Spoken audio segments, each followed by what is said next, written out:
show you in a minute. It's got really good rubber, 1209, 9-foot mower conditioner. Gentleman just went out of the hay business.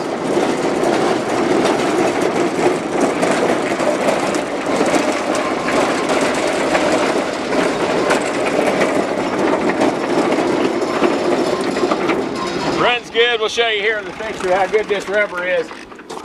But this rubber is excellent. You don't see this on an old mower conditioner. It looks like this very often. It's got good texture to it. No chunks out of it that I can tell. It's just really, really, really good right there. And very straight. Cutting edge looks good.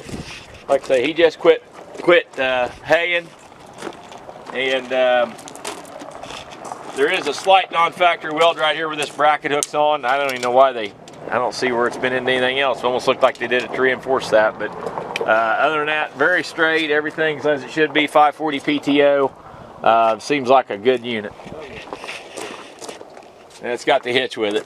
This hitch goes with it. We'll set it right on top of it.